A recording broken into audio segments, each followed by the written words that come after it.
Bismillahirrahmanirrahim. Assalamualaikum warahmatullahi wabarakatuh. Waalaikumsalam warahmatullahi wabarakatuh.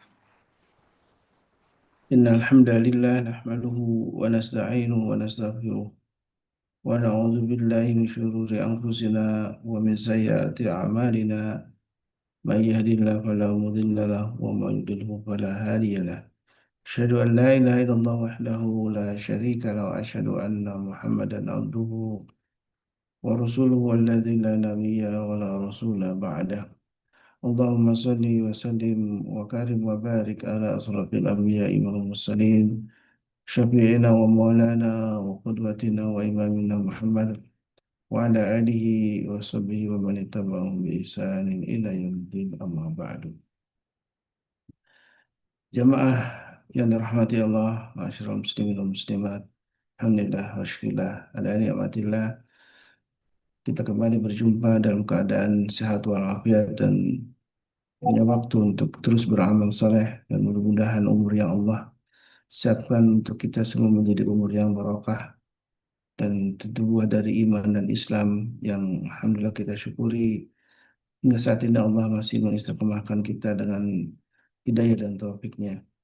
Salat dan teriring salam tentu senantiasa kita mohonkan kepada Allah agar tercurah kepada Nabi kita baginda Rasulullah SAW, juga untuk keluarga beliau dan para sahabatnya. Mudah-mudahan kita termasuk orang-orang yang terus menghidupkan sunnah-sunnah Nabi SAW hingga layak untuk mendapatkan syafaat di akhirat kelak. Amin. Ya Allah, ya Rabbal Alamin. Jamaah yang dimuliakan Allah, di pagi ini Alhamdulillah kita kembali di hari Senin di kajian bersama Babi Haikal dan biasanya dengan Saudara di Al-Jambari. Kemudian di pagi ini kita akan ditemani oleh Tuan Guru Suparman Fajar untuk sama-sama membahas tentang keluarga tentunya, karena ini bagian yang terus kita istiqomahkan untuk membahas tentang keluarga. Memang keluarga adalah ibadah terpanjang hingga akhir hayat kita, bahkan hingga meninggal pun keluarga lah yang sungguh akan menjadi amal-amal yang terus mengalir untuk kita semua, sebagaimana disabdakan oleh Rasulullah SAW. Salah satu amal yang tidak terputus ketika kita meninggal adalah waladin soleh ya Allah, itu anak yang soleh yang selalu mendoakan orang tuanya. Dan ketika kita sudah tidak lagi bisa beramal ketika sudah wafat, maka itulah amal yang terus mengalir.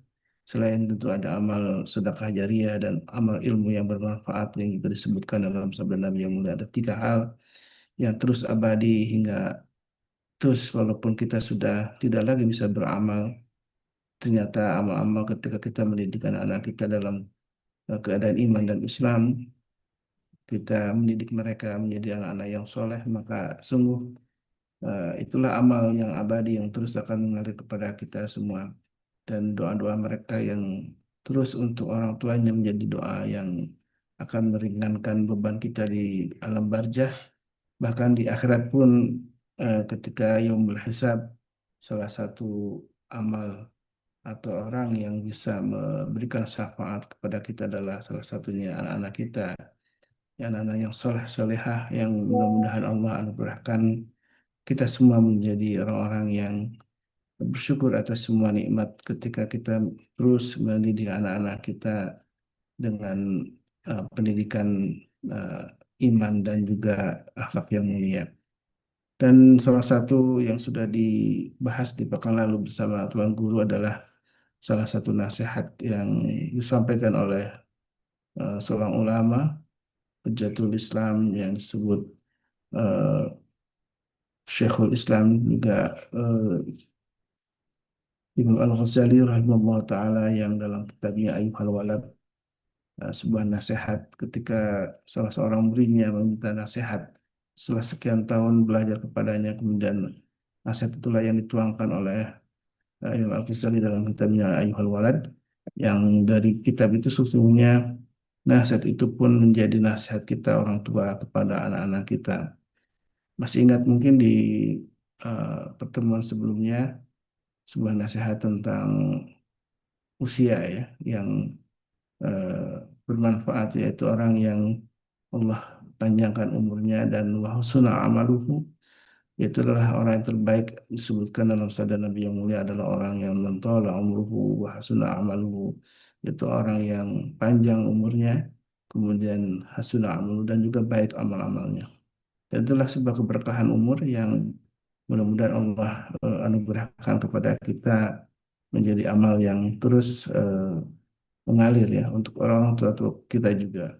Dan masih ingat dengan doa yang diajarkan oleh Tuan Guru, doa yang diambil dari surat Al-Ahqaf yang terus kita dawamkan mudah-mudahan doa yang dibacakan oleh eh, Nabi Sulaiman alaihissalam yang kemudian diabadikan dalam Al-Quran di surat Al-Ahqaf, doa yang ketika orang sudah berusia 40 tahun, maka salah satu doa sebagai wujud pengabdian, wujud bakti kita kepada orang tua adalah doa kita memohon kepada Allah untuk orang-orang tua kita. Disebutkan dalam surah Al-Ahqaf ketika kita sudah melebihi 40 tahun, maka kita sudah selayaknya bersyukur terhadap orang-orang tua kita yang mungkin sudah menjelang usia lansia yang terus eh, kita bersamai mereka dengan doa-doa ya. Ada yang mungkin masih hidup di usia yang sangat renta, maka salah satu bakti kita adalah dampingi mereka, menemani mereka di usia-usia senja itu dalam dan penuh dengan sebuah pengabdian ya yang eh, paripurna dari kita sebagai anak-anaknya. Dan salah satu doa yang masih ingat dengan doa kepada kita yang inilah eh, di pagi ini insya Allah akan kembali dibahas bagaimana doa anak terhadap orang tua yang begitu sangat agung ya, yang itulah insya Allah yang akan menyelamatkan kita dan kita menjadi sebagian saling memberikan syafaat terhadap orang tua kita dan juga bahkan anak-anak kita juga yang mudah-mudahan jadi bagian yang akan menyelamatkan kita di akhirat kelak. Dan alhamdulillah guru kita Ustaz Dodi juga sudah malah hadir Masya Allah. Assalamualaikum Ustaz Dodi.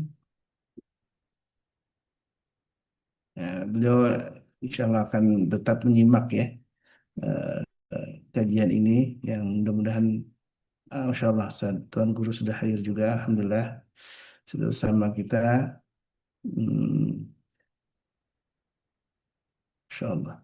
Baik jamaah Allah, di kajian sebelumnya kita diingatkan salah satu nasihat dari Imam Al-Ghazali dalam kitabnya Ayyuhal Walad adalah tentang waktu umur ya yang sangat penting kita untuk memanfaatkannya dalam ketaatan. Dan ada satu ungkapan yang mungkin jadi catatan kita yang disebutkan oleh Imam Al-Ghazali tadi, yang beliau menyebutkan barang siapa yang umurnya melebihi 40 tahun namun amal kebaikannya terkalahkan oleh amal kejelekannya, maka bersiap-siaplah untuk masuk neraka. Ini tentu sebuah pengingat ya untuk kita semua yang mungkin dari antara kita ada yang sudah melebihi usia 40 tahun, bahkan yang 50 tahun, ada yang 60 tahun.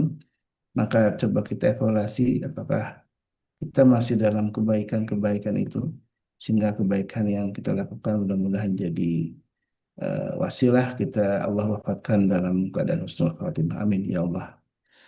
Baik, Tuan Guru, Assalamualaikum. Waalaikumsalam warahmatullahi wabarakatuh.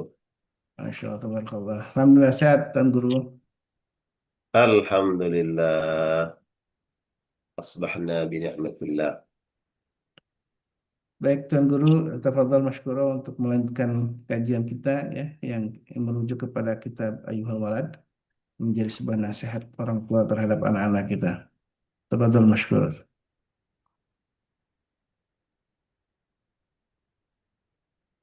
Assalamualaikum warahmatullahi wabarakatuh. Waalaikumsalam. Waalaikumsalam warahmatullahi wabarakatuh.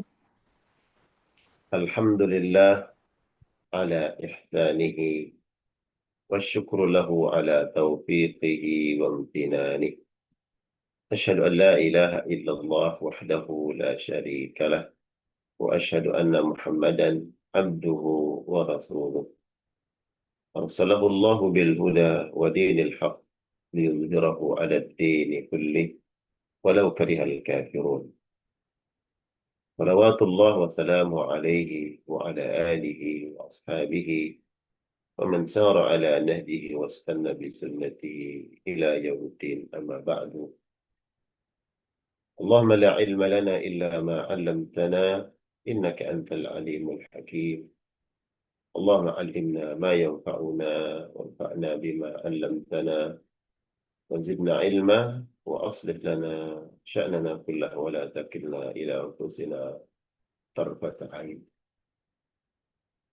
Para jamaah sekalian, jamaah MKI yang dimuliakan, yang dirahmati, yang dicintai dan dibanggakan oleh Allah Subhanahu wa taala.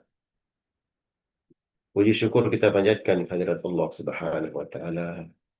Kemudian selawat salam kepada Rasulullah Sallallahu Alaihi Wasallam, manusia yang paling layak untuk kita teladani, kita jadikan sebagai figur dalam hidup kita ini. Dan mudah-mudahan insya Allah dengan rahmat dan kasih sayang Allah Subhanahu wa taala, kita semua Allah catat pada lembaran-lembaran takdir kita semua di akhirat kelak mendapatkan syafaat Nabi Sallallahu Alaihi Wasallam. Kita semua Allah takdirkan masuk surga bersama beliau, dituntun, dibawa, dibimbing oleh Rasul kita yang mulia, kita cintai dan kita rindukan, dan kita teladani di dalam hidup ini. Masuk surga semuanya bighairi hisab wala azab.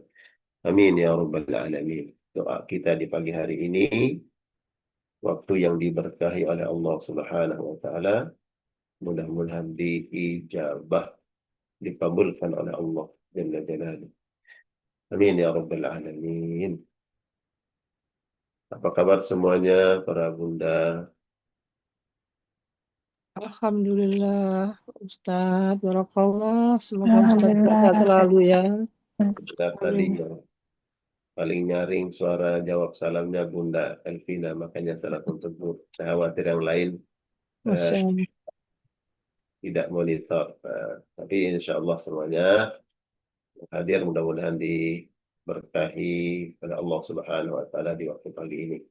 Amin, amin ya Allah. Dengan tadi apa yang disampaikan oleh Ustaz Khalid ya, terkait tema kita mengenai nasihat-nasihat Al-Imam Ghazali dalam sebuah kitab yang berjudul Ayyuhal Walad. Ya. Ada mutiara hikmah nasihat bagi seorang yang alim. Ya, tidak diragukan tentang kealimannya, kesalehannya. Walaupun demikian, pastilah setiap manusia itu ada khilaf dan salahnya. Yang maksum, yang terbebas dari dosa dan kekurangan dan kesalahan adalah satu sosok manusia yang dijamin oleh Allah, yaitu Rasulullah Sallallahu Alaihi Wasallam. Maka kemudian kita mengambil nasihat-nasihat yang indah sebagai bekal, sebagai pegangan kita di dalam hidup ini. Selain kita jadikan sebagai sumber nasihat adalah Al-Quranul Karim dan sunnah Rasulullah Sallallahu Alaihi Wasallam. Baik, saya akan coba bacakan terkait nasihat-nasihat beliau ya di dalam kitab Ayyuhal Walad. Di antara nasihat beliau tentang bagaimana kita saling menasihati ya. Dan tadi Ustaz Khalid juga sudah menyampaikan bagaimana keutamaan waktu dan berharganya waktu yang Allah berikan kepada kita semua. Dan nasihat itu juga ada dalam kitab ini yang sudah kita sampaikan pada pertemuan yang lalu. Nah, di antara nasihat Imam Al-Ghazali adalah beliau mengatakan ayyuhal walad, wahai anakku. Dalam hal ini yang dimaksud adalah murid-muridnya. Dan nasihat itu juga tentu untuk kita semua ya. Beliau mengatakan an-nasihatu sahlatun. Memberikan nasihat itu memang gampang, memang mudah. ya, mengingatkan, memotivasi orang lain tentang kebaikan itu mudah, kata beliau. Seperti umpamanya kita nasihati orang lain, kalau dapat musibah sabar ya, tawakal kepada Allah. Insya Allah kalau kita sabar, kalau kita tawakal, Allah berikan ganjaran pahala yang besar. Kata beliau mengucapkan kalimat nasihat itu mudah. Ya. Betul nggak mudah? Hah? Iya, Menasihati orang lain itu mudah. betul Tuan Guru. Betul, Tuan Guru, Udah. Masya Allah. Betul, betul, betul. Masya Allah, babe, babe. Allah. Lanjut, lanjut, lanjut. Saya lagi menikmati, jangan dipotong. Iya, kan? kayak kayak saya nih, kalau mengingatkan jamaah sabar ya, insya Allah ganjarannya besar di hadapan Allah. Itu gampang, tapi gampang, mudah. Tapi belum tentu ketika kita pada posisi orang yang kita nasihati, kemudian kita mampu bersabar. Ya, namun kita diingatkan oleh Allah Subhanahu wa taala dalam Al-Qur'an terkait pentingnya saling menasehati, saling mengingatkan. Dan sebaik-baik majelis tempat kita saling mengingatkan itu adalah majelis ilmu. Nah, karena di majelis ilmu itu selalu disampaikan sumber-sumbernya. Babe menyampaikan ayat-ayat Al-Quran ketika menasihati kita, mengutip hadis-hadis Nabi, dan itu adalah sumber terbaik. Nah, sumber terbaik sebuah nasihat. Nah, Allah ingatkan kita bahwa kewajiban kita memang saling menasehati, saling mengingatkan. Apalagi kemudian ada hubungan yang erat di antara kita. Hubungan persahabatan. Kalau di majelis ini kita sudah seperti keluarga. Ya, maka sebuah keniscayaan satu sama lain dalam ikatan keluarga saling mengingatkan, saling menasehati. Allah ingatkan kita di dalam Al-Quran, wa dzakir fa inna dzikra tanfa'ul mu'minin. Saling menasehatilah di antara kalian. Berikan peringatan. Nasihati, ingatkan. Karena sesungguhnya nasihat peringatan itu bermanfaat bagi orang-orang beriman. Kemudian di dalam surat Al-A'la, wa dzakir inna fa'ati dzikra. Peringatan. Karena nasihat itu sangat bermanfaat. Ya, makanya ya tentu tahadus bin nikmah ya. Kita kalau lagi bersama Babe kemudian diingatkan beliau eh, ketika memberikan nasihat kemudian menghayati, kita pun sampai meneteskan air mata. Berapa kali saya mengikuti nasihat-nasihat Babe kemudian saya meneteskan air mata. Nomor satu. La haula wala quwata illa billah. Kita diingatkan sama meneteskan air mata. Itu kan bermanfaat. Bahkan tuh ya iman itu fluktuatif ya, ada kadangnya bertambah, ada berkurang. Tapi setelah kita ingat nasihat itu terngiang-ngiang terus. Pagi Nah, kita itu bekal kita sampai sore, sampai malam nah, pagi dapat nasihat lagi, dapat bekal lagi. Itu terngiang-ngiang, teringat. Ya, di saat nah, Ustaz. itu kita diingatkan, diberikan support, diberikan semangat. Alhamdulillah. Jadi memang sebuah keniscayaan untuk terus kita saling mengingatkan. Ya, Pak. Dzakir fa inna fa'ati dzikra. Ya, Ustaz Khalis, ya kita berikan kesempatan kepada Babe. Mungkin nanti setelahnya mungkin bila ada kesibukan baru saya nyambung lagi. Ya, mana? Siap-siap. Iya, Masya Allah. ya. Saya lagi menikmati justru. Allah Akbar.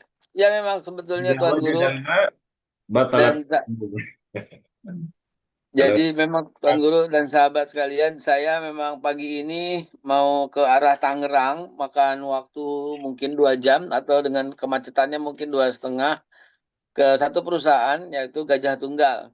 Ya Gajah Tunggal. Kan teman-teman mungkin berpikir loh Gajah Tunggal bukannya karet, bukannya ban, bukannya kompetitor daripada Goodyear, bukannya apa-apa urusannya dengan halal.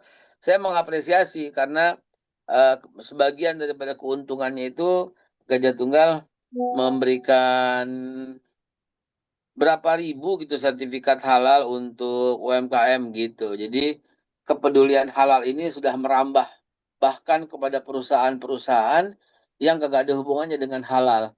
Saya bersujud, bersyukur, ya, berterima kasih ya dengan kepada sahabat dan bersyukurnya kepada Allah Subhanahu wa taala bahwa sebegitu dahsyatnya halal diterima oleh semua lapisan bahkan oleh perusahaan yang kagak ada hubungannya dengan kehalalan, itu perusahaan karet begitu. Hadirin yang saya hormati, Tuan Guru yang saya muliakan dan sahabat-sahabat, wabil khusus Mas Kholis, saya baru kasih tanda jempol, saya belum lagi berpikir gitu temanya apa, dan ternyata khairnas anfa'uhum linnas, wabil khusus li ahlik gitu kan. Sebaik-baik manusia yang paling bermanfaat buat orang lain, cuman kadangkala dalam pikiran orang itu Ustadz, Tuan Guru, dan sahabat, paling bermanfaat buat orang lain. Tiba-tiba keluarganya dilewatin itu. Lupa dengan kalimat itu gitu loh. Kadang-kadang berakhlak lah dengan kepada orang, kepada manusia. Dia kepikirannya langsung tuh kepada manusia yang dalam emang bukan manusia begitu. Jadi kadang-kadang yang saya temui ya itu berakhlak di luar Ustaz. Dan saya kan orang yang pembelajar, saya orang yang banyak membaca dan melihat gitu. Banyak sekali ustaz, bahkan seorang yang sangat dikenal publik gitu, itu bininya ngadu sama bini saya gitu. Di rumah kasar, tadi pagi salah tuang dikit dibuang, dibanting, teko sama cangkirnya pecah, terus dia pergi buat ceramah. Bayangkan Ustaz. Apa bisa itu? Bisa nggak tuh ceramah kayak gitu? Iya, Kan iya. kan lucu gitu. Iya, iya. Dia marah-marah, banting itu kan, banting cangkirnya sampai pecah, tapi dia mau ngajar. Dan yang diajarkan masalah akhlak. Nah, Perang batin inilah tuh, Min. lebih baik. Perang batin di mobil berangkat. Itu kadang-kadang kita bilang, ya Allah ya Rabbi, waduh aya naon eta itu ya, begitu beku ti hatina, ya Allah kurang apa ya orang yang seperti ini kok tak bisa gitu merasakan. Akhirnya kita cuma berlindung kepada Allah supaya kita tidak lakukan seperti itu. Terkenal Ustaz, terkenal ya, di Santero terkenal. Jadi saya berpikir apa topik kali ini itulah khairun nas anfa'um linnas, sebaik-baik manusia yang bermanfaat buat manusia lainnya. Manusia lainnya itu nomor satu siapa? Yang tidur sama kita. Itu dia tempat kalau kata Iwan Fals, kutitip benih di rahimmu. Waduh, keren banget itu kan. Benih bayangkan ya. Yang kutanam di rahimmu, beri watak baja padanya. Waduh, keren banget ya. Iya. Semoga ada dan seterusnya.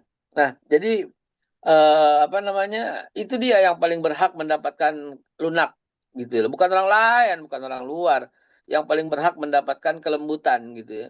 Kan kata Nabi kan aku diutus untuk menyempurnakan akhlak. Kebanyakan orang begitu akhlak di masjid. Salah. Nggak pakai disuruh juga di masjid udah pasti baik gitu. Iya. Akhlak di pesantren, hormat sama kiai. Lah, ya udah pastilah gitu. Coba hormat sama santri. Coba santri senior hormat sama santri junior. Ayo. Nah, itu dia akhlak yang sebenarnya. Coba hormatnya sama OB, office boy. Coba. Itu akhlak yang sebenarnya. Karena akhlak itu ke bawah, bukan ke atas. Kalau menurut saya, pendapat saya gitu. Akhlak itu ke bawah. Ketika ada seorang yang meludahin Nabi, Nabi masak sop banyak, bukan dikasih Abu Bakar, bukan dikasih Umar, tapi dikasih orang yang meludahi itu kan. Memang begitu ajaran gitu kan. Dan dalam imam, dalam sholat, coba tidak sepotong pun ada hadis di mana Nabi menegur orang yang sholatnya cepat. Enggak, tapi banyak beredar, mutawatir, di mana Nabi menegur orang yang sholatnya lama. Gitu kan. Dan yang ditegur sekaliber Abdullah bin Mas'ud lagi, sekaliber mereka, Ka'ab bin Malik, sekaliber mereka ditegur sama Nabi, apakah kalian mau membawa fitnah buat ini agama? Masa iya sholat gitu. Saya sering dapatin seorang imam sholat, dalam sholat dia imam, lalu lama saya tegur, dibilang apaan? Afwan Ustaz, Anda sekalian ngapalin. La ilaha illallah. Lu ngapalin buat lu aja di rumah lo kali, saya bilang gitu. Ini orang daripada mau jalan, mau kerja, mau apa semua lu. Itu sekalian ngapalin, ya Allah ya Rabbi. Judul yang dibawakan Ustaz Khalis ini memang menarik, Ustaz. Khairun nas anfa'uhum linnas. Lalu gimana prakteknya? Begini. Nabi Allah Ayub alaihissalatu wassalam terkenal Nabi yang paling sabar dah gitu ya. Karena tadi Tuan Guru bicara soal sabar misalnya. Ngomong sih enak banget itu kan sabar kata Tuan Guru. Benar. Tapi bagaimana prakteknya? Ya kalau nggak dibantu sama Allah kita nggak bisa gitu aja kan. Abu Bakar aja punya keimanan kayak gitu. Ditanya, jadi kenapa Abu Bakar As-Siddiq? Kenapa Abu Bakar, kata Rasulullah dalam hadis Tirmizi an Abi Hurairah, bahwa orang pertama dari umatku yang masuk ke dalam surga adalah Abu Bakar Siddiq. Kok bisa sedahsyat itu gitu loh. Padahal sahabat tidak melihat Abu Bakar sealim Ali misalnya. Tidak, sedekahnya Abu Bakar tidak sedahsyat Utsman gitu loh. Keberaniannya, ketegasannya dalam hak wal batil tidak setegas Umar bin Khattab gitu loh. Tapi kenapa kata Rasulullah, kok Abu Bakar gitu loh. Bahkan masuk Islam kan Khadijah duluan gitu ketimbang Abu Bakar. Kenapa nggak Nabi mengatakan yang pertama masuk surga Khadijah? Kenapa nggak Nabi mengatakan yang masuk pertama itu dan siapa-siapa? Kenapa Abu Bakar Siddiq? Bagaimana Abu Bakar Siddiq punya keimanan seperti itu gitu kan? Apa pahalanya, apa amalnya, atau apanya kok sampai kayak begitu? Bagaimana Umar tidak bisa mengalahkan Abu Bakar ketika Umar mau menyedekahkan separuh hartanya aja Abu Bakar tiba-tiba seluruhnya gitu. Ketika Umar mau datang lebih pagi ternyata ada Abu Bakar. Ketika Umar mau datang subuh tahajud lebih awal udah ada Abu Bakar. Ketika Nabi bertanya pagi-pagi siapa yang di antara kalian yang sudah ibadah sedekah sama orang? Saya, kata Abu Bakar. Siapa di antara kalian yang sudah hormat sama orang tuanya? Saya, kata Abu Bakar. Lalu meninggal. Siapa di antara kalian yang sudah membersihkan jalan? Saya, kata Abu Bakar. Kalau Abu Bakar semua padahal masih duha. Ketika ditanya sama sahabat, ya Abu Bakar, kaifa arafta rabbaka? Ya Abu Bakar, gimana kamu kok bisa mengenal Tuhanmu kayak begitu? Kan Arafah haji itu kan berusaha mengenal kembali Allah gitu ya. Kaifa arafta rabbaka ya Abu Bakar? Gimana kamu mengenal Tuhan kamu? Abu Bakar kok bisa kayak begini? Dengan santun Abu Bakar menjawab, karena saya belajar, tidak. Karena bimbingan Nabi Muhammad, tidak juga. Karena apa dong? Hebatnya jawaban Abu Bakar, araftu rabbi bi rabbi, laula bi rabbi ma araftu rabbi. Merinding saya setiap membaca ucapan itu gitu ya. Aku kenal Tuhan aku ya karena Tuhan aku. Kalau tidak karena Tuhan aku nggak akan kenal Tuhan aku gitu kan. Araftu rabbi bi rabbi, laula bi rabbi ma araftu rabbi. Dahsyat banget jawaban itu gitu. Jadi kalau bisa begini, ya dong, gue usaha. Wah nggak bener nih orang tauhidnya nih gitu kan. Kalau bisa bagus kayak begini, ya dong, gue kan dekat sama si ini. Wah nggak bener nih orang gitu. Babe bisa jadi begini gimana? Iya dong, karena aku dekat sama Pak Prabowo. Wah nggak bener tauhidnya loh, nggak bener begitu loh. Wah nggak bener.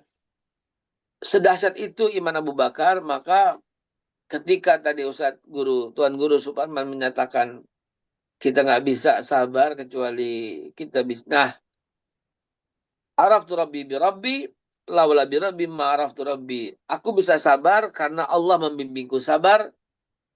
Kalau tidak Allah bimbingku sabar, maka aku tidak akan menjadi orang yang sabar. Ah, kurang lebih kayak begitu. Nah, dihubungkan dengan Nabi Ayub, Nabi yang kita kenal dalam sejarah paling sabar. Nabi Ayub kan dapat ketika usianya 39 tahun, beliau ditimpa penyakit ketika persis umurnya ke-40 gitu kan. Kalau Nabi yang lain 40 udah kinclong gitu, dia ditimpa penyakit gitu. Dan ketika usianya sampai 80, 70, 80, oh ketika 40 sakitnya gitu. Ketika usianya sampai 80, udah 40 tahun sakit, tapi diralat 39 tahun sakit.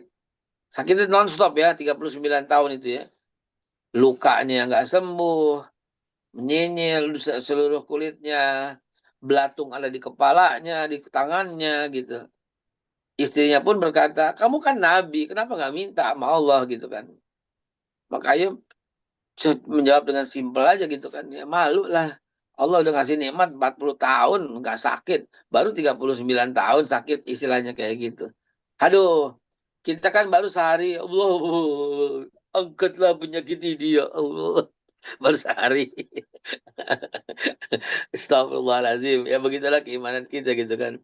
Maka saya gunakan doa itu untuk anak-anak, Tuan Guru, dan sahabat-sahabat sekalian. Apa itu? Ya Allah.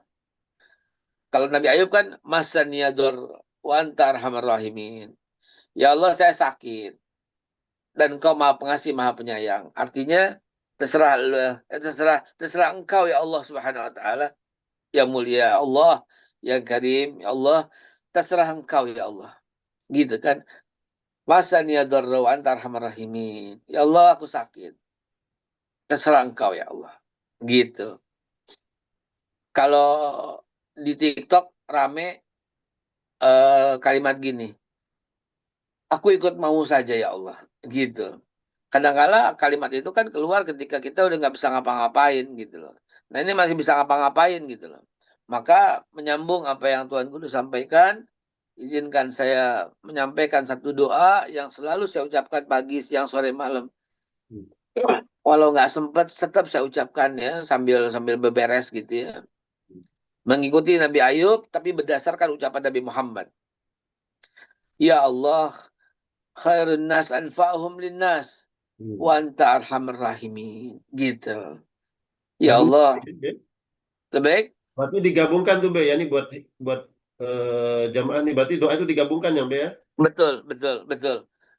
Khairun nas anfa'uhum linnas, ucapan Nabi Muhammad, ya arhamar rahimin, ucapan Nabi Ayub. Kerangkanya pelajaran dari Nabi Ayub. Jadi digabungkannya adalah ya Allah, wahai Allah, khairun nas anfa'uhum linnas. Sebaik-baik orang adalah yang bermanfaat buat orang banyak. Itu kan ucapan Nabimu, ucapan Nabi Muhammad yang udah pasti sebaik-baik ucapan. Gabung dengan ucapan Nabi Ayub, wa anta arhamar rahimin. Tapi engkau maha pengasih, maha penyayang. Artinya, aku pasrah terserah engkau ya Allah. Yang penting aku bermanfaat buat orang banyak. Wabil khusus dalam hati, istri dulu, anak dulu. Kalau masih ada orang tua dulu, istri, anak, dan keluarga. Rame-rame satu paket gitu. Maka itu yang saya doakan. Sehingga ketika dapat rezeki, Ustaz, yang kita pikirin gini langsung, oh iya, buat si ini sekian, buat si ini sekian, buat si ini sekian, buat si itu sekian gitu. Buat MKI sekian, yang lagi kekurangan dana buat sunatan massal sekian, gitu. Udah di WA aja nih saya. Ustaz, sunatan massal kurang. Maka saya bilang, ya Allah datangin rezeki khairin nas alfahum linas wa anta arhamar rahimin. Biar manfaat buat orang banyak begitu. Ada yang komen nih. Biasanya ada yang komen ini. Masya Allah. Ada tuh Ustaz Dodi, Masya Allah. Lagi kurang sehat tapi masih pantau aja ini. Ya Allah, amin. Ya mujibas sa'ilin, kata Ustaz Dodi itu. Amin, kata Mbak Dewi itu. Masya Allah, ya Allah, ya Rabbi. Orang-orang baik. Kita di MKI udah seperti keluarga besar ini. Seperti kata Tuan Guru tadi itu. Allahu Akbar. Khairin nas anfa'hum linnas wa anta arhamar rahimin. Gitu loh. Saya mau berbagi kisah sebagai penutup. Izin saya mau berangkat ini. Tapi saya tidak off. Tidak off. Saya lanjut terus sambil mendengarkan di mobil gitu ya. Gini, waktu masih kecil, kalau saya mengeluh sakit sama Umi, sakit gigi, sakit kepala, sakit kaki, keseleo gitu loh. Umi saya punya sesuatu yang sangat mujarab sehingga saya langsung hilang sakitnya. Padahal nggak hilang gitu ya, cuman karena sugesti aja barangkali, tapi akhirnya sembuh beneran. Ketika saya sakit mata ngebet banget gitu ya. Tiba-tiba tuh Umi doainnya gini. Umi doain Fatihah, tapi mata saya seperti diambil gitu saat gitu. Mata saya seperti diambil gini. Biar sakitnya pindah ke Umi aja. Gitu. Biar sakitnya pindah ke Umi aja. Gitu. Biar sakitnya pindah ke Umi aja. Gitu. Itu kan dalam hati kita sebagai anak gitu kan, ya Allah, sebegitu cintanya ya gitu sama gua gitu ya. Sebegitu dahsyatnya gitu ya. Kasih sayang seorang ibu ya. Ya. Tidak ada manusia yang paling mencintai kita setelah Rasulullah melainkan ibu. Ya, ada ungkapan ulama, setinggi apapun derajat seorang wanita di hadapanmu tidak akan pernah melampaui derajat kemuliaan dan kebaikan ibumu. Belajar psikologi dari mana gitu dia? Profesor dari mana gitu ibu kita gitu loh. Buku apa yang dia baca gitu loh. Dia berguru sama profesor dari mana gitu loh. Kok bisa menemukan kalimat itu gitu loh. Menyejukkan banget gitu loh. Saya masih kecil itu sampai jangan gitu, jangan gitu, jangan. Ya udah, Umi buang deh, Umi buang. Ya Allah, sakitnya dibuang. Ya Allah, sakitnya dibuang. Sakitnya dibuang. Gitu gitu loh. Enggak, itu dapat pelajaran dari mana? Kok bisa kayak begitu mulianya ibu kita gitu loh. Mungkin di antara teman-teman ada juga yang merasakan atau mungkin sudah lupa gitu loh. Tapi nggak tahu ya. Saya taruh kancing di mana juga inget gitu ya. Mungkin teman-teman nggak percaya, tapi saya bersumpah demi Allah gitu ya. Saya netek inget gitu loh. Waktu di Kampung Melayu saya lari dikejar sama Lukman kakak saya. Dikejarnya kan apa saya nggak ingat gitu. Tapi saya langsung lari sekenceng-kencengnya. Langsung cus, langsung masuk ke kamar. Kamarnya saya ingat gitu loh. Begitu masuk sebelah kiri itu tingkat. Ya kamar di bawah mama, di atas terus di gitu loh. Ingat banget gitu. Lurusannya itu ada lemari. Di sebelahnya itu tingkat lagi. Ya tingkatnya itu saya sama Lukman gitu ya, di atasnya Helmi gitu, di sebelah sininya tingkat lagi itu kakak saya Hikmah sama Hakim gitu loh, di sebelah sana ada hordeng lalu kamar Umi, saya tuh kabur cus di kamar Umi dan saya langsung masuk ke dalam baju Umi, BH-nya Umi tengahnya ada kupu-kupu gitu loh, tengahnya ada kupu-kupu. Saya suka pencet kupu-kupu itu dan sambil netek gitu. Itu satu-satunya saya masih ingat saya netek tuh di situ gitu loh. Itu saya masih ingat gitu loh dan Umi saya begitu tuh saya masih ingat. Aduh, biar sakitnya pindah ke Umi. Gitu. Itu kan dahsyat, itu kan kalimat yang luar biasa gitu loh. Itu kan yang membuat kita sejuk gitu loh. Dan kalau kita lagi ingat, jangan, Umi nggak boleh sakit juga. Ya udah Umi buang. Kasih kambing, kasih ayam gitu. Nah, ayamnya kita potong. Ketawa kita gitu. Coba, itu profesor mana gitu yang bisa seperti itu gitu loh. Berbagai macam teori-teori itu musnah dengan satu kalimat yang orang tua kita lakukan gitu loh. Dan dalam kesempatan MKI ini, coba deh kita saling mengingatkan, saling menembus kesabaran, kalimat seperti itu mudah-mudahan menjadi pelajaran buat kita. Kalimat seperti itu mudah-mudahan menjadi inspirasi buat kita gitu. Wallahu alam bisawab. Izin Tuan Guru, Pak Suparman yang Tuan Eh, Guru Suparman yang eh, mulia. request Jap, dulu deh, tolong deh. Eh, dari Babe nih, tolong doakan orang tua kita nih, yang sudah meninggal dunia, almarhum ibu saya. Allah, Nah, ketika dia sakit, 10 hari saya sampai lupa mandi untuk menjaga ibu saya di rumah sakit. Allah karim, Uh, Allah Doakan karim. ibu kami yang sudah meninggal dunia diberikan tempat yang terbaik di Allah Ala Subhanahu wa halimnya, Ta'ala. ya Allah. Yang masih hidup Fatihah. diberikan sehat walafiat. Amin ya Allah. آمين يا الله بحق سورة الفاتحة بكرامة الفاتحة بسر الفاتحة وإلى خصوصا إلى أمه أخوان guru Suparman ya Allah بأن الكريم يولى درجاته في الدنيا والآخرة في الجنة مع الصديقين والشهداء والصالحين لا إله إلا أنت سبحانك إني كنت من الظالمين. الفاتحة. أعوذ بالله من الشيطان الرجيم. بسم الله الرحمن الرحيم.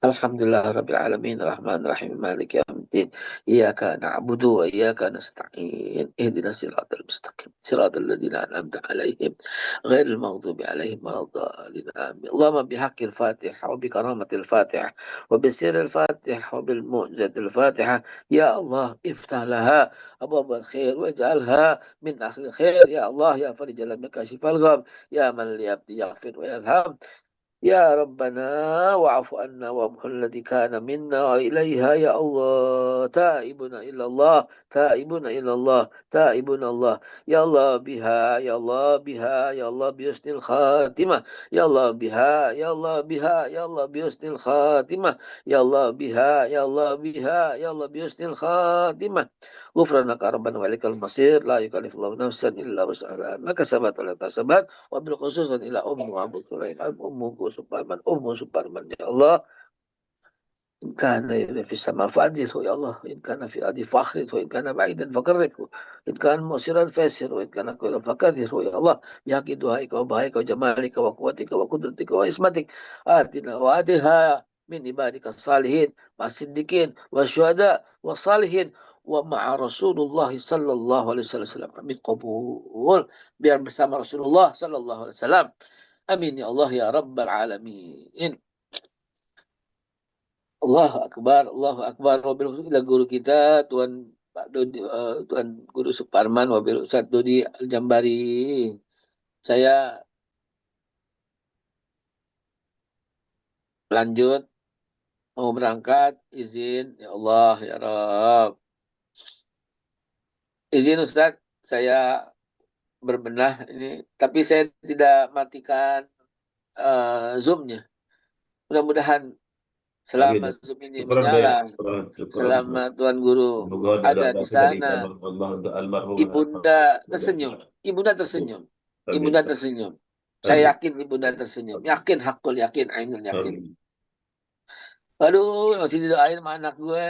Saya mau gitu, insya Allah. Demikian pula Ibunda kami. Amin, ya Allah. Fadol lanjut, Ustaz. Lanjut, Ustaz. Lanjut, Ustaz. Maafkan saya membuat Tuan Guru menangis. Ya Allah, ya Rabb.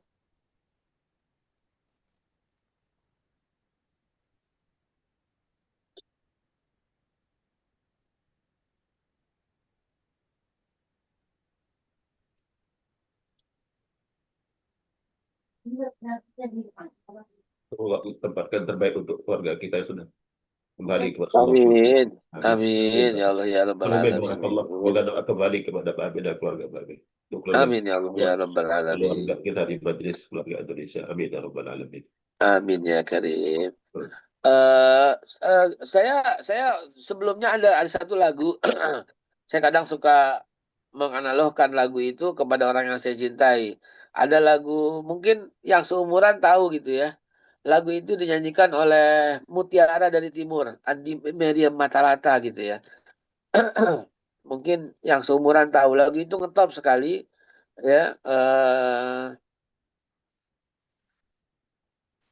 Lagunya tapi ini untuk orang tua ya gitu ya. Kalau tapi sebenarnya lagu ini bukan aslinya bukan orang tua ya. Tapi kata lagu itu berkata gini, oh biarkanlah aku selalu di sisimu gitu. Saya kok ingatnya ke Umi gitu ya. Dan tanganku menggelayutkan di tanganmu, izinkanlah gitu.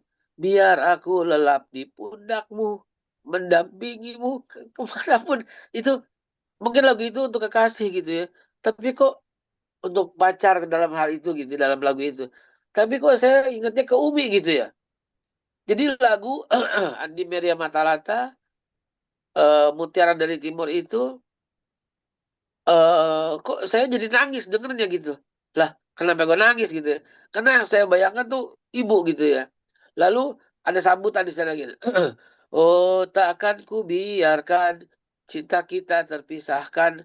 Oh, sambutlah tanganku gitu.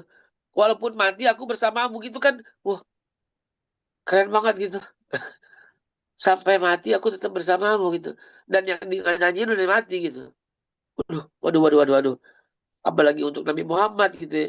Jadi ketika dengan lagu itu bukan sia-sia gitu loh. Kan orang banyak bilang, lagu buat sia-sia. Tergantung lo gimana maknainnya gitu loh. Kalau saya sih dengan lagu begitu, makin cinta sama orang tua gitu loh. Walaupun udah meninggal. Gitu kalau saya lihat gitu. Jadi mudah-mudahan pagi ini kita semangat, ceria, doa, dan bahagiakan orang tua kita di akhirat. Amin ya Allah ya Rabbal Alamin. Fadol Tuan Guru, fadol semua. Barakallah. Saya nggak kemana-mana, cuman off kamera dan suara. Barakallah. Baik, melanjutkan ya. Jadi jamaah sekalian, jadi pagi hari ini kita dapat bekal ya, dapat nasihat, dapat pelajaran dari guru kita. Dan ini harus kita pegang. Eh, Doa tadi yang diajarkan oleh Babe itu kita amalkan.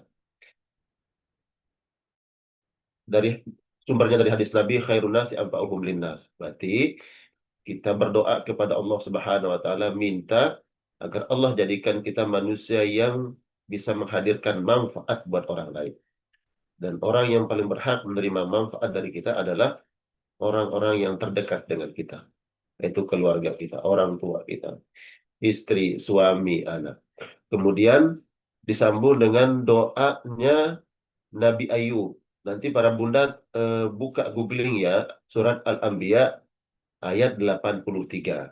Jadi doa yang diajarkan Babe tadi adalah gabungan antara doa Nabi Shallallahu Alaihi Wasallam, ya, sabda beliau khairun nasi anfa'uhum linnas. Jadi kita minta sama Allah, ya Allah jadikan saya hambamu yang bisa dan punya kekuatan, engkau berikan kemampuan menjadi orang yang bisa menebar manfaat. Kemudian lanjutkan dengan doa yang di dalam Al-Quranul Karim surat Al-Anbiya 83. Ya, wa anta arhamur rahimin. Ya, doanya Nabi Ayub, wa Ayub iznada rabbahu anni masaniya dur wa anta arhamur rahimin. Dan ketika Nabi Ayub ya bermunajat, memohon kepada Allah Subhanahu wa taala, beliau mengatakan, ya Allah, aku merasakan sesuatu hal yang tidak mengenakkan, yaitu penyakit beliau. Beliau mengadu kepada Allah, wa anta arhamur rahimin, dan engkau adalah zat yang paling memiliki kasih sayang. Nah, jadi nanti digabungkan itu jamaah doanya ya, dan ini yang dapat kita amalkan, kita dapatkan dari guru kita. Nah, kemudian kita lanjutkan tadi nasihat dari Imam Ghazali, dan ada kaitan dengan apa yang disampaikan oleh Babi tadi. Ya, beliau mengatakan, la takun minal a'mali muflisan, wala minal ahwali khalian. Jangan kamu menjadi orang yang rugi, dan janganlah menjadi orang yang hatinya kosong. Nah, di sini nih, jangan kita menjadi orang yang hatinya kosong dari zikrullah, mengingat Allah Subhanahu wa taala. Kemudian jangan menjadi orang yang hatinya kosong mengingat kebaikan orang lain. Jadi kan nasihat ini luas maknanya. Ya.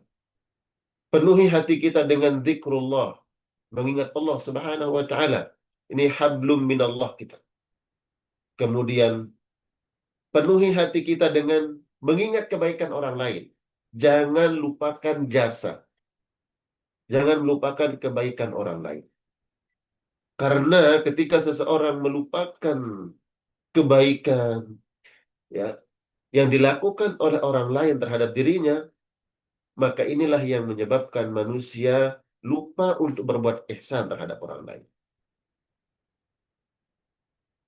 Jadi antara penyebab, na'udzubillah, ada seorang anak durhaka terhadap kedua orang tuanya adalah karena dia lupa jasa pengorbanan orang tua.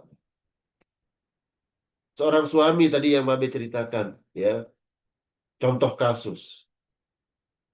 Dia menghardik, dia berkata kasar, dia tidak bersikap baik terhadap pasangannya, terhadap istrinya. Kenapa dia lakukan hal seperti itu? Apakah dia kurang ilmu? Tidak. Bahkan dia mau berangkat menyampaikan ceramah. Ya. Apakah dia kurang ilmu? Tidak. Tapi yang dia lupa kebaikan istrinya. Dia lupa kebaikan pasangannya. Satu saja kebaikan pasangan saat itu dia ingat, ya, yang telah dia dapatkan, yang dia rasakan dari kebaikan pasangannya, maka itu yang akan menjadi itu yang akan menjadi tirai, menjadi perisai antara dia dengan akhlak yang buruk tadi. Nah, di sinilah pentingnya kemudian kita selalu mengingat kebaikan orang lain. Kalau Allah ingatkan kita dalam Al-Quran, wa ahsin kama ahsanallahu ilaik. Berbuat baiklah engkau sebagaimana Allah telah berbuat baik kepadamu. Bayangkan, kita diperintahkan oleh Allah untuk berbuat baik kepada siapapun, hatta terhadap orang yang, mohon maaf, tidak punya saham kebaikan atas diri kita. Tetap berbuat baik kepada mereka. Sebagaimana Allah ingatkan kita, berbuat baiklah kamu sebagaimana Allah telah berbuat baik kepadamu. Pertanyaannya, kita punya saham nggak sama Allah? Hah? Kita punya saham nggak sama Allah? Apakah ibadah kita ini ada manfaatnya untuk menaikkan derajat kemuliaan Allah? Nggak ada. Apakah zikir kita kepada Allah akan menambah kemuliaan Allah? Enggak. Sedikit pun, secuil pun, kita tidak punya saham kebaikan kepada Allah. Ya, semua kebaikan itu untuk kita. Kita ibadah kepada Allah, hakikatnya itu akan kembali kepada kita, bukan untuk menambah kemuliaan Allah. Seandainya seluruh manusia, seluruh bangsa jin, seluruh makhluk, tidak ada satupun yang mengingat Allah, tidak ada yang beribadah, tidak ada yang mentauhidkan Allah, sedikit pun tidak akan berkurang kemuliaan Allah. Seandainya semua makhluk yang Allah ciptakan ini tidak ada satupun yang ingkar kepada Allah, semuanya tunduk patuh taat kepada Allah sebagaimana tunduk patuhnya para malaikat, secuil pun tidak akan pernah menambah kemuliaan Allah. Jadi kita nggak punya saham kebaikan sama Allah. Namun Allah tetap berbuat baik kepada kita. Orang kafir yang tidak menyembah Allah, tidak beribadah kepada Allah, berbuat maksiat, berbuat ingkar, Allah berbuat baik kepada mereka. Dikasih makan, dikasih minum, tidak ditinggalkan kehausan. Kalau seandainya Allah tidak memiliki sifat kasih sayang, maka setetes air pun tidak akan diberikan kepada orang kafir. Allah tetap berbuat baik kepada kita. Ini pelajaran buat kita. Bahwa apalagi terhadap orang yang punya jasa terhadap diri kita. Jangan kau jadikan hatimu kosong, kata Imam Ghazali. Kosong dari apa? Kosong dari mengingat Allah. Kosong dari mengingat kebaikan dan jasa orang lain. Ya betul-betul tadi. Jadi ada hikmah pelajaran bahwa kalau adab itu terhadap orang yang lebih rendah. Karena banyak orang yang mampu memuliakan orang yang lebih tinggi derajatnya, punya kedudukan, punya keistimewaan. Orang tersebut punya jasa terhadap dirinya, tapi terhadap orang lain yang, mohon maaf, mungkin dari segi ilmu, dari kehidupan sosial, ya, orang lain lebih rendah dari dia. Maka kemudian dia tidak memakai akhlak itu. Jadi jamaah sekalian Allah muliakan, di antara ya, nasihat Imam Al-Ghazali, beliau mengatakan wala minal ahwali khalian. Wa tayaqqan anna al-ilma al-mujarrad la ya'khudhu bil yad. Ya.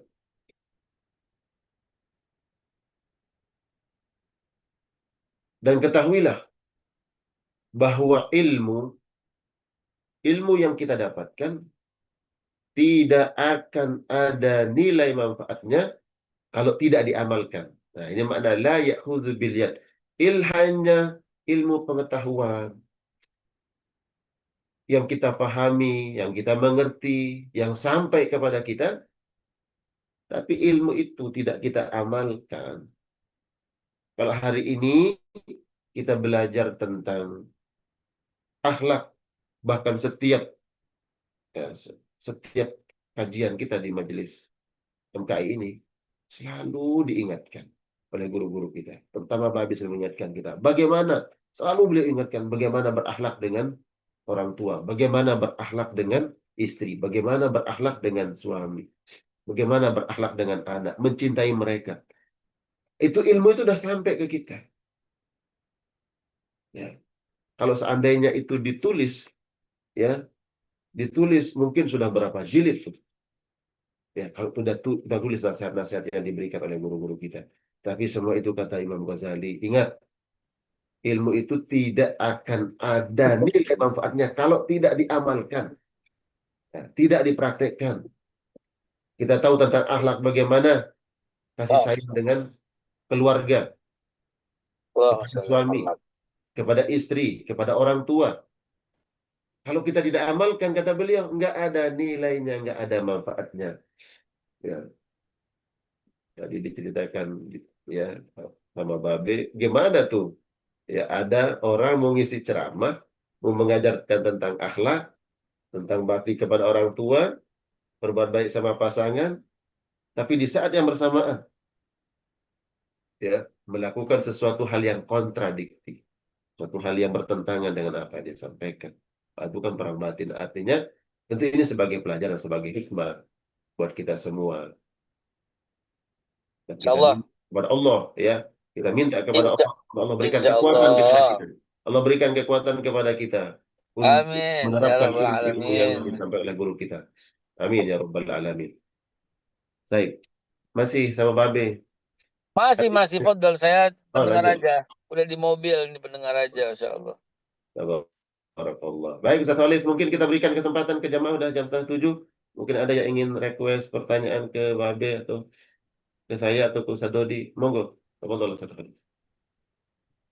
Baik, Masya Allah, Alhamdulillah, Masya Jazakumullah khairan kasiro, Babe, Tuan Guru, Masya Allah ya sudah bersama kita di pagi ini dan banyak nasihat-nasihat agung yang tadi disampaikan oleh Babe dan juga Tuan Guru ya. Silakan jemaah yang ingin sharing, ingin bertanya, mumpung ada guru-guru kita dan juga mungkin Ustaz Dodi masih menyimak ya. Dan nanti Insya Allah barangkali bisa juga open mic. Silakan jemaah yang ingin sharing, bertanya. Silakan Teh Nadia sudah resen ya. Assalamualaikum warahmatullahi wabarakatuh. Waalaikumsalam.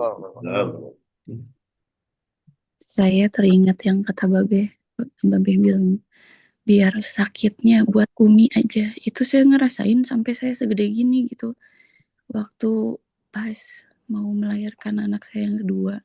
Itu malamnya sebelum besoknya saya operasi sesarana, kemudian setelah itu saya operasi perlengketan kandung kemih, rahim, dan plasenta. Saya masuk ICU. Nah, sebelumnya malamnya Umi bilang, tuker aja sama Umi biar Umi yang ngerasain itu. Segitunya padahal Umi juga udah ngerasain rasa sakitnya ngurusin saya. Tapi segede gini masih ngomong kayak gitu, masih suruh ditukar. Dan cuma Umi yang bisa seumur hidup ini saya cuma dengar kata-kata itu dari Umi doang gitu. Sampai pada saat saya kesusahan sebesar ini gitu, mau melahirkan dan masuk ICU, Umi yang ngomong kayak gitu. Itu inget banget. Makanya selama masih ada Umi, semuanya yang masih punya Umi tolong dijaga baik-baik karena nggak ada yang bisa nyamain itu. Itu aja sih keingetan Babe bilang. Syukuran Ya Ustaz. itulah betul sekali. Makanya saya bisa kadang-kala dia nemu kalimat dari mana gitu loh. Kok nggak nemu lagi gitu loh sama orang tua zaman sekarang gitu loh. Karena kebetulan tadi pagi dari malam gitu Alia anak saya yang kedua telinganya sakit gitu di belakang gitu loh. Dia ke mamahnya gitu loh. Mungkin mamanya kan masih muda istri saya gitu kan, selisihnya jauh juga sama saya. Dia nggak ngalamin apa yang saya ngalamin gitu kan. Apalagi anak tentara gitu kan. Anak tentara, bapak ibunya mendidik dengan tentara. Kenapa sih gitu sakit, gitu sakit, apa coba besok aja ke dokter gitu gini gitu. Saya lihat itu terenyuh gitu loh. Mau negor caranya gimana gitu kan, mau bilangin caranya gimana, istrinya lagi emosi, anaknya lagi sakit gitu. Maka saya bilang sini papa coba gitu. Mana ada minyak tawon nggak, minyak tawon, padahal dari malam dia sakit tuh, minta obat nyeri lah nggak dikasih, minta obat inilah, mana minyak tawon. Saya cuma pegang minyak tawon sambil berkata biar sakitnya pindah ke papa. sakitnya pindah ke papa, sakitnya pindah ke papa gitu. Si Alia malah peluk, malah nangis, malah kok papa baik banget gitu. Begitu papa baik banget, sekarang dia sehat gitu loh. Sakit kupingnya nggak sakit lagi gitu loh. Jadi kebawa gitu loh di acara MKI ini gitu loh. Dan istri saya cuma bengong aja ngelihat keadaan kayak gitu loh. Terus saya bilang itulah cara kami dulu sayang gitu loh. Itulah cara Umi dulu cara ngobatin gitu loh. Kan kan dahsyat cara ngobatin kayak gitu. Jadi biar sakitnya pindah ke papa. Saya ambil gitu telinganya gitu. Saya biar sakitnya pindah ke papa. Saya pengen masukin ke kuping saya.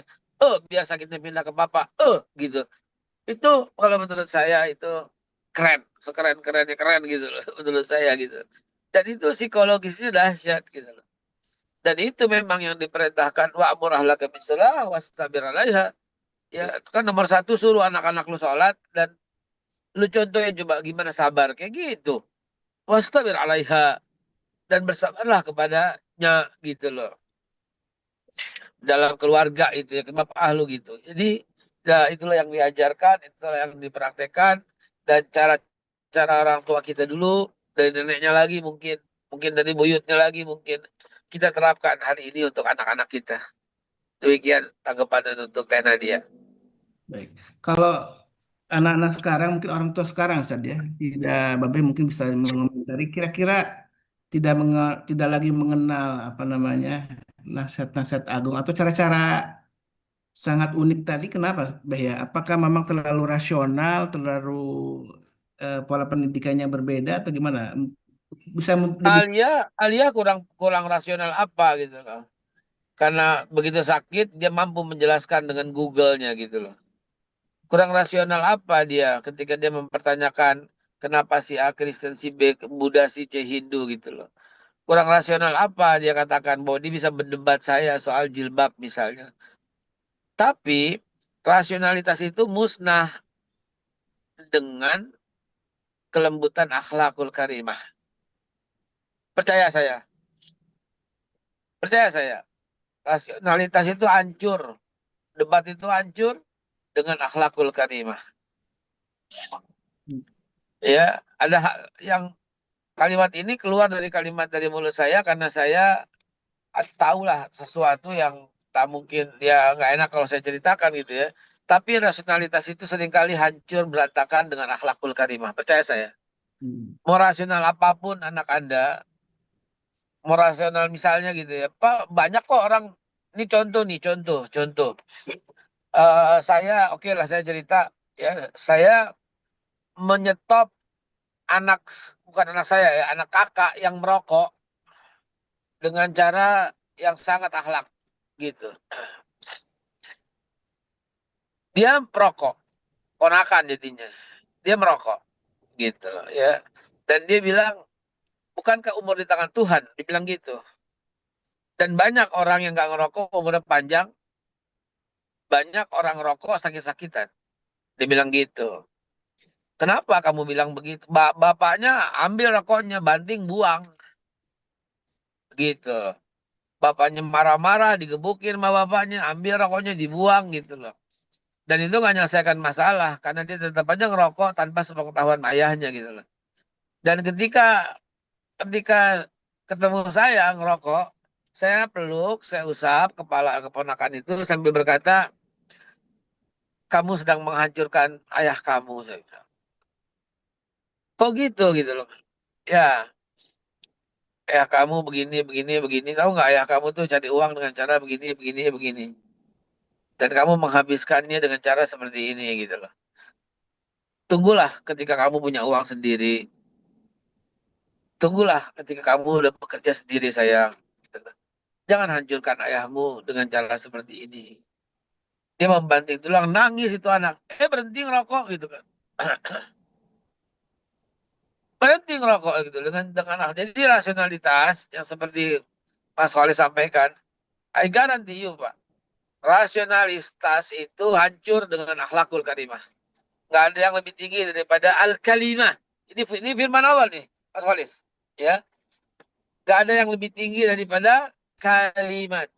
Itu setinggi-tingginya ketinggian itu. Ya, Sedangkan Nabi Adam saja disujudi oleh malaikat bukan karena apapun, karena Allah telah mengajarkan asma, vocabulary. Ya, Allah mengajarkan vocabulary kepada Adam alaihissalam sehingga Adam mendapatkan ketinggian yang seperti itu. Ya, sehebat apapun motivator atau atasan atau apapun kalah hebat dengan pasangan yang kalau kita mau keluar rumah, pasangan kita bilang, Insya Allah sehat terus ya sayang, cari uang untuk keluarga, untuk anak. Atau begitu pulang, gak ada yang obat vitamin yang lebih menyegarkan selain dia peluk kita, dia cium kita dengan wangi-wangian, lalu dibilang, semangat hari ini, mantap hari ini. Aduh, itu kalimat, al-kalimah itu. Itu betul-betul membuat motivasi yang luar biasa. Nah, kalimat itulah yang keluar dari mulut ibu ketika berkata sakitnya pindah ke Umi aja. Aduh, keren. Itu al-kalimah. Gitu. Demikian tanggapan yang satu kali ya. Rasionalitas pasti musnah dengan akhlakul karimah. Silakan jamaah, barangkali ada yang ingin bertanya atau sharing lagi. Betapa indah ya orang-orang tua kita ini, walaupun pendidikannya tidak tinggi-tinggi, Mbak ya, tapi dia mendapatkan banyak hikmah dalam kehidupannya dalam mengajarkan anak-anaknya. Karena menggunakan rasa hati ya, Mbak ya. Ketika hati Yes. yang dominan dalam mendidik anak justru bisa, tentu dengan pertolongan Allah, mengubah perilaku anak ya. Justru dengan marah-marah, dengan bentakan, bahkan itu bukan melahirkan kebaikan, justru malah tadi seperti yang Babe sampaikan, malah anak akan berontak, akan protes, tapi dengan pendekatan hati tadi yang hanya dengan nasihat kata-kata, dan untuk supaya kata-kata itu bernas atau punya daya kekuatan gitu Be, powerful gitu, itu gimana Be? Kan orang tua kita ini cuma kata-katanya lembut, tidak marah, tapi bisa mengubahnya Dari kenapa? hati dong. Ya kalau kata-kata dari otak sampai ke otak gitu. Kalau kata-kata dari mulut sampai ke telinga gitu loh. Kalau kata-kata dari hati sampai ke hati. Jadi dari mana dia bersumber, maka di situ dia akan berlabuh. Itu berlaku sangat umum, Ustaz. Dari mana dia bersumber, itu akan berlabuh gitu loh. Sering kan kita dengar nasihat tapi masuk kuping kiri keluar kuping kanan. Kenapa? Karena yang ngomong begitu gitu loh. Abdullah Al-Azam itu cerita di dalam sebuah kitab, saya lupa gitu ya. Ketika seorang Sultan Harun al-Rashid yang tiba-tiba nangis terseduh-seduh karena mendengar seorang ulama dari kampung berkata, "Wahai Sultan, takutlah kamu kepada Allah." Gitu. Sampai tercatat dalam kitab Ibrahim Al-Azam itu, kok bisa hancur lebur berantakan itu kerajaan itu dengan takutlah kamu kepada Allah. Kalimat itu sering didengar oleh orang lain, tapi karena yang lain cuman begitu, lo sendiri nggak takut gitu kan, ya nggak jadi gitu loh. Kalau keluar dari orang yang benar mulutnya menggetar, gue bergetar. Bukankah Bilal juga bilang ahad, ahad, ahad, tapi tetap disiksa gitu. Allahu ahad, tetap disiksa gitu loh. Tapi ketika keluar dari Nabi Muhammad gitu kan, siapa yang tolong aku? Siapa yang tolong kamu? Nabi Muhammad berkata, Allah yang tolong saya. Itu pedangnya siapa namanya Ustaz? Sahabat yang mau membunuh Nabi. Suraqah. Surakah. Surakah bin Malik. Iya, pedangnya Suraka kan langsung jatuh gitu loh. Padahal dia juga dengar dari yang lain gitu loh. Seorang kafir yang dilepas oleh Sayyidina Ali ketika Ali berkata, "Qul la ilaha illallah." Gak mau gitu. Tapi ketika keluar dari Nabi, la ilaha illallah, berantakan itu hatinya Umar bin Khattab mendengar dengar Fatimah bin Khattab ngaji gitu. Iya, jadi jangan salahin. Gue udah bilangin lu gak ngerti-ngerti, ya lu yang bilanginnya kasar. Gitu. Gue udah bilangin tuh anak gue tuh gue udah gak paham juga. Lu bilanginnya saya emosi, campur setan, gitu kan. Coba lo bilangin dari hati, pelan, halus gitu ya. Sambil berharap, ya Allah, ya Rabbi, rubahlah anak saya ya Allah, ya Rabbi. Sambil nangis di depan Allah gitu. Kemudian keluar. Kayak tadi gitu loh Alia gitu. Saya ngerasain banget gitu loh. Ketika dia uring-uringan, mamanya masih maksa sholat subuh berjamaah. Tahu sendiri mamanya kalau kalau udah urusan zikir itu ya Allah ratib al atas mesti dibaca wajib sama anak-anak diwajibin. Yasin, Ar-Rahman wajib, nggak boleh. Baik, gitu loh. Ini anak lagi sakit, saya bilang gitu. Biarlah dia tidur dulu gitu loh. Terus kemudian setelah sholat cuma saya usapin sedikit gitu. Saya suruh baca Fatihah, kemudian saya bisikin, kamu tidur dulu ya, zikirnya di tempat kamu ya sambil bobo ya. Iya Pak, dia keluar gitu loh. Dia nangis, dia masuk lagi nangis sudah sembuh gitu kan. Aduh, pas dia keluar, mamanya bilang, mama juga sakit, juga sakit. Hei, tahan dulu, anaknya masih di pintu, tak kedengeran, sangat sangat ngeledek begitu. Aduh, mamanya kalau jalan bertiga itu kayak ada kakak juga sih, saya jadi kayak punya anak tiga gitu. Insya Allah. Astagfirullahaladzim. Masya Allah. Begitu demikian.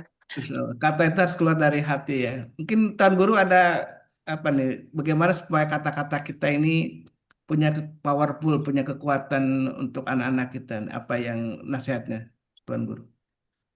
Ya benar ya, tentu apa yang disampaikan Mbak Abe tadi. Kalau pendekatannya akhlak, yaitu hati itu, subhanallah, Allah akan berikan ruh, Allah berikan kekuatan untuk setiap kalimat yang kita ucapkan. Makanya inilah pentingnya kemudian memang kita untuk mengaslih, ya, berusaha untuk menguatkan ruh kita dulu, menguatkan jiwa kita, kedekatan kita dan Allah Subhanahu Wa Taala. Akhlak itu memang gini ya, masya Allah terkait akhlak. Bahkan kalau itu dilakukan, akhlak baik dalam Islam dilakukan oleh orang kafir pun itu sangat disenangi oleh Allah Subhanahu Wa Taala. Saya kasih contoh. Kita kenalkan sahabat yang paling banyak meriwayat hadis itu adalah Abu Hurairah. Paling banyak. Tapi kalau kita lihat kapan Abu Hurairah itu masuk Islam, beliau masuk Islam ketika Nabi lah di Madinah. Artinya di Betul, 13 tahun itu sudah terlewatkan loh di Mekah. Dia nggak ikut. betul, betul, Ada betul, rahasia betul. yang kadang kita sering itu dulu tidak jarang mendengarnya. Ya, ternyata di antara keberkahannya itu Abu Hurairah itu sebelum dia masuk Islam terkenal dengan pelaknya terhadap ibunya.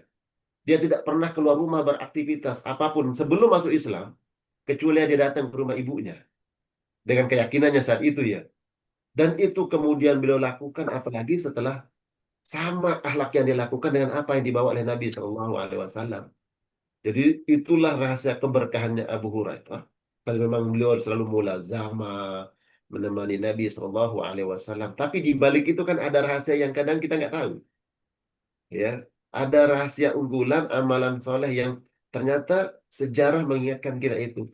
Akhlaknya Abu Hurairah terhadap ibunya, bahkan sebelum dia masuk Islam pun, itu udah akhlak yang baik itu udah dilakukan sama ibunya. Itu Allah hargai, Allah lihat itu suatu kebaikan. Ketika dia masuk Islam, Allah berikan, bayangkan, keistimewaan selalu bersama Nabi, kekuatan menghafal hadis-hadis Nabi Shallallahu Alaihi Wasallam. Jadi memang kalau pendekatannya akhlak ini, apa yang tidak bisa lunak jadi lunak. Apa yang tidak bisa lembut jadi lembut. Kalau pendekatannya akhlak itu. Ya Allah. Ya, Ini ada pertanyaan Tuan Guru untuk Tuan Guru ya. dari guru kita Ustaz Dodi nih soal tadi di ayat di surat Toha ya yang tadi Babe juga mengutip wa amur ahlaka bisolah wastabir alaiha ya.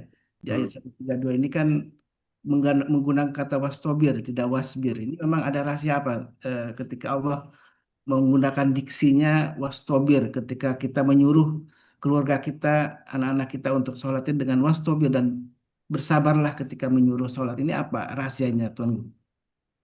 Masya Allah, tabarakallah. Mungkin saya jawab deh. Foto dulu. Ini udah mau jam 7 mau matiin kamera ini. Ada banyak banget tuh yang belum dijawab. Masya Matiin. Allah. Monggo, monggo. Monggo. Berkah. Berkah B dalam kesehatan, insya Allah. Baik. Eh, ayat tadi ya. Wa'mur ahlaka bis salati wastabir 'alaiha. Perintahkanlah keluargamu untuk senantiasa mendirikan ibadah yang paling utama, yaitu ibadah sholat. Wastabir 'alaiha, dan sabarlah kamu dalam mengajak, mengingatkan, membimbing, merintahkan mereka dalam melaksanakan ibadah ini. Allah tidak menggunakan kata wasbir. Wasbir itu sabar. Wastabir diterjemahkan juga sabar. Sabarlah engkau mendidik mereka. Kemudian potongan ayat berikutnya juga nih nggak kalah penting ya. La nas'aluka nahnu narzuquk. La nas'aluka rizqa nahnu narzuquk wal aqibatu lil muttaqin. Kami tidak minta rezeki kepadamu, kamilah yang akan memberikan engkau rezeki. Dan kebaikan yang indah itu bagi orang-orang yang bertakwa. Nah, di ayat ini sebelum kita masuk ke wastabir itu ada nasihat yang penting buat kita semua. Jangan kesibukan kita ini sebagai suami, sebagai seorang ayah dalam mencari rezeki menyebabkan kita lupa membimbing, mendidik, mentarbiyah anak-anak kita untuk melaksanakan ibadah sholat tadi. Nahnu narzuku, kami yang akan mencukupkan kalian dengan rezeki.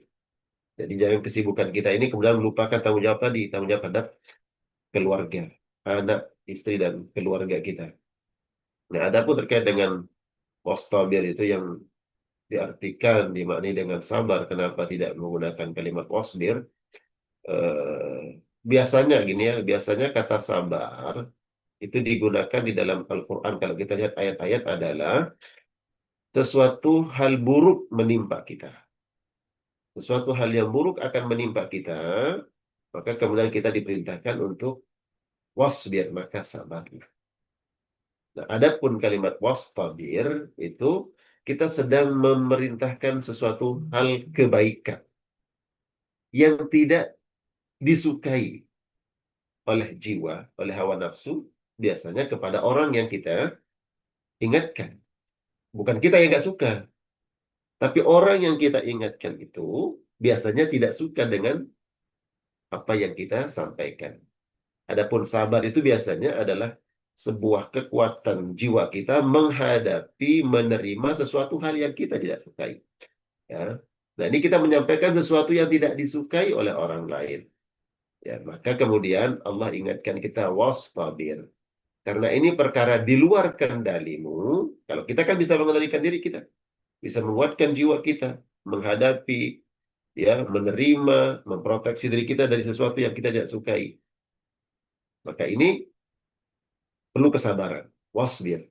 Adapun apa yang kita sampaikan, sesuatu hal yang biasanya tidak disukai oleh orang yang kita ingatkan, maka kita harus wasbir, sabar, jangan berhenti. Teruslah istiqamah, al-istimrar, ya, istimrar, terus menerus mengingatkan itu, ya. Ya, maka kemudian Allah menggunakan diksi wastabir. Memang ini tidak disukai oleh orang yang kau ingatkan, nasihati, ya, maka kamu tetap mengingatkan dia, tetap membimbingnya. Sabarlah, bermohonlah kepada Allah di kemudian hari dengan kesabaran kita, dengan keikhlasan, dengan cara yang baik, maka Allah nanti bukakan hatinya, Allah akan lembutkan jiwanya, Allah berikan hidayah. Maka jangan baru sekali kita mengingatkan, kita mengajak pada kebaikan, kemudian setelah itu dia tidak mau, kita tinggalkan. Kita berhenti mengingatkan dengan alasan, ya sudah ingatkan kok dia nggak mau. Jangan. Wastabir, teruslah, berproseslah, ya, doakan. Bukan hanya dengan sikap, tapi juga dengan bermunajat, berdoa kepada Allah Subhanahu Wa Taala. Dan kata sabar itu kan digunakan oleh Allah Subhanahu Wa Taala ketika menyebut tentang nasihatnya Luqmanul Hakim terhadap anaknya. Ya bunayya, wahai anakku, kata Luqman, nanti bisa ditemukan di dalam surat Luqman. Ya, wahai anakku, aqimis shalah, dirikan salat. Wa'mur bil ma'ruf, kau perintah orang lain untuk berbuat kebaikan. Wanha 'anil munkar, kalau ada orang melakukan keburukan, kamu cegah. Wasbir ala ma asabak, kemudian risikonya yang akan datang kepadamu, menimpa kamu. Nah, risiko ini kan biasanya kita nggak suka. Kita khawatir, kita takut. Nah, barulah kemudian Allah mengatakan wasbir. Ini sesuatu hal yang engkau tidak suka akan menimpa dirimu itu. Resiko dari engkau mengajak orang pada kebaikan, resiko mencegah dari keburukan, itu akan ada resikonya. Resiko itu wasbir. Kamu tidak suka, tapi sabarlah. Nah, jadi kata sabar itu biasanya digunakan Untuk apa? Sebagai proteksi, sebagai pelindung, sebagai imunitas buat kita. Adapun orang lain yang kita ingatkan, kita nasihati, sesuatu yang dia tidak sukai, maka kita posisinya sabar. Sabar terus mengingatkan. Dan kata sabar ini Allah gunakan dengan diksi wastabir. Gitu ya. Allah alam, kebenaran dari Allah Subhanahu wa taala. Jadi ekstra sabar saja. Kalau dengan wastobir itu berarti memang sabarnya harus berlipat-lipat, harus penuh dengan tadi kata Tuan Guru terus menerus, jangan berhenti, jangan menyerah karena memang apalagi ini berkaitan dengan nasib keluarga kita kan wa amur ahlaka ya, nasib keluarga kita di akhir kelak dan maka Masya Allah. jangan sampai berhenti ketika kita menyuruh anak-anak kita untuk sholat.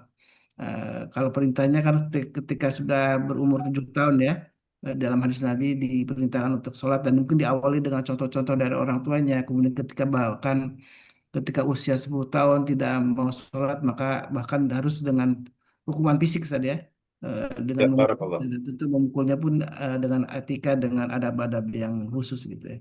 Masya Allah, tabarakallah, jazakallah khairan, kasiro, Tuan Guru Babi Barakallah. Kita Haikal. doakan Ustaz. Kita doakan Ude semoga senantiasa diberikan kesehatan yang prima, kesehatan yang totalitas. Allahumma anta syafi fashfi, la syafi la anta la shifa illa shifa'uk. Adhibil ba'sa rabban nas, ishfi anta syafi la shifa illa shifa'uk. La ba'sa tahurun insyaallah. Amin ya Allah ya Rabbal Alamin. Sama-sama doa dari jamaah semuanya diharapkan ya untuk guru kita Serdodi Al-Jambari, juga untuk Bapak Haikal, untuk keistiqomahan dalam berjuang untuk halal ini, Masya Allah ya. Amin. Amin. Dan guru juga dalam dakwah-dakwah beliau, Masya Allah, di perjuangan kita harus disamakan dalam satu visi dan misi yang sama, yaitu tadi untuk amal ma'ruf nahi munkar dan wasbir, dan bersabarlah karena memang ada banyak resiko ketika kita melakukan amal ma'ruf nahi munkar ya. Apalagi Bapak Haikal dengan tugasnya berat mengajak Allah karim. kehalalan gitu ya. Masya Allah ada banyak sekali orang yang mungkin menolak untuk halal gitu ya. Dan Alhamdulillah Oh, doakum insyaallah doakum. dan dengan tentu doa-doa kita dari jamaah semuanya, doa yang bahkan tidak terdengar oleh yang didoakan disebutkan dalam sabda Nabi itu akan amin oleh para malaikat ya, dan malaikat mengatakan itu juga doa untuk kalian semua, dan ini adalah doa yang mustajabah. Baik jamaah, alhamdulillah wasyukurillah, kita ingin insyaallah jumpa lagi besok hari ya dengan Bapak Haikal, dengan Tuan Guru juga dengan Ustaz Dodi Al-Jambari. Masya Allah ya, kita doakan lagi para guru kita dan tentu untuk pengurus semuanya, pengurus MKI juga Allah mudahkan untuk dalam menjalankan amanah ini. Baik, kita tutup dengan doa kafatul majlis. Subhanakallahumma wa bihamdika asyhadu an la La ilaha illa anta astaghfiruka ilaha wa atubu ilaik.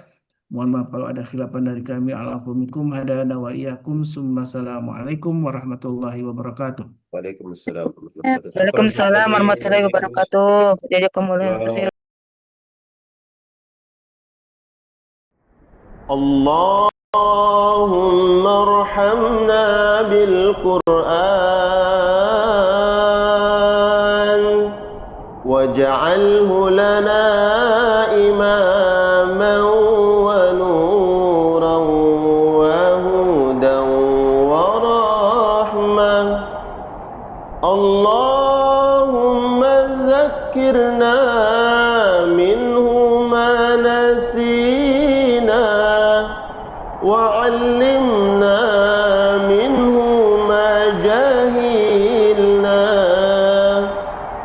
وارزقنا تلاوته آناء الليل وأطراف النهار واجعله لنا حجة يا رب العالمين.